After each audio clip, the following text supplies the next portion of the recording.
Hello mga kawika, samahan niyo ako sa part 3 ng ating pagsilip dito sa new SSHS curriculum, who will teach the core subjects. Okay?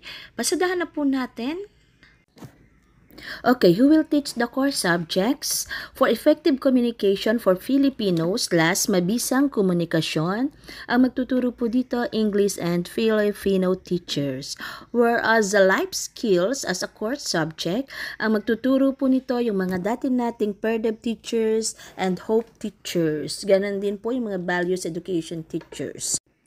For general science and general mathematics core subjects, ang magtuturo po ay yung ating mga math and science teachers of course, at sa pag-aaral ng kasaysayan at lipon ng Pilipino, those social science teachers. Silipin naman po natin yung number 2 key features, updated key features ng SSHS curriculum. Bali, ito po yung volume 9 version, streamlined and updated electives. Okay, sa part 2 ng ating video, binanggit natin na dalawa na lang po yung track, ang academic track at ang Tech Pro or Technical Professional track. So, wala na rin po yung strands. Ang bagong tawag natin ngayon ay clusters. So, the new subjects or the electives are grouped into the following clusters para sa academic track po natin. Maaari ang kanilang clusters of electives ay Arts, Social Sciences, and Humanities, pwedeng Business and Entrepreneurship. Of course, andyan pa rin ang Science, Technology, Engineering, and Mathematics, Sports, Health, and Wellness, and Field of Experience para sa academic track natin. Para naman po sa ating technical professionals, itong Tech Pro track natin, narito po yung clusters of electives na po pwedeng i-consider: Agriculture and Fishery Arts, AFA, Information and Communication Technology, ICT, Family and Consumer Science, FCS, Industrial Arts, IA, at ito pong Maritime.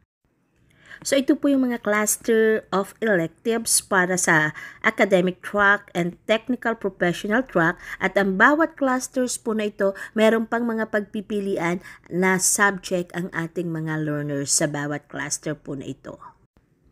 Okay, remember that subjects are grouped into clusters, of course, to help schools efficiently organize teachers and learning resources. So, balit, these clusters are not the same as strands, sabi po dito, because schools are not required to offer all electives within a clusters, and students can choose electives across multiple clusters.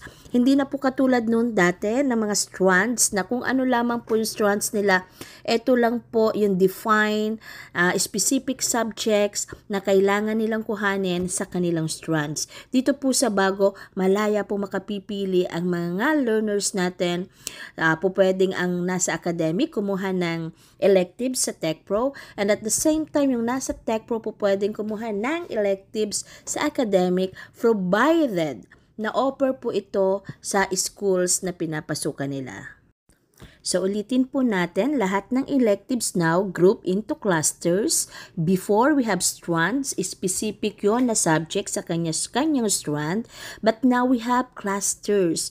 Before, if you are in STEM strand, for example, the subjects you will take are for STEM subjects. Or for UMS, if nasa UMS, etc.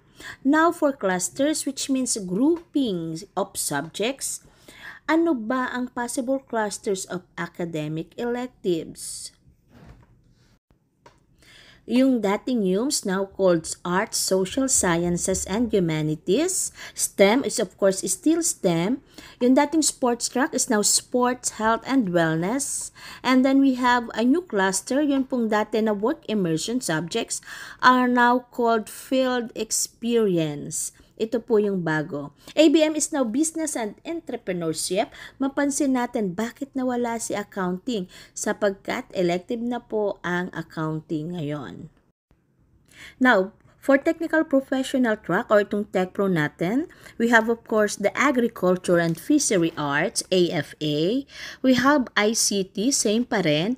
Yung dating Home Economics is now Family and Consumer Science.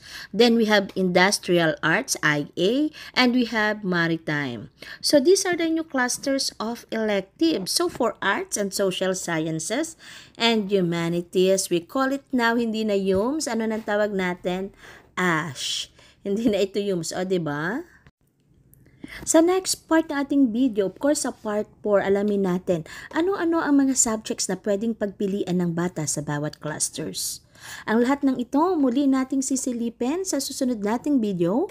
Patuloy na tumutok, patuloy na maging updated sapagkat tayo ang kawal ng karunungan at pagkatuto. Hanggang sa muli, see you in my next video. Padayon!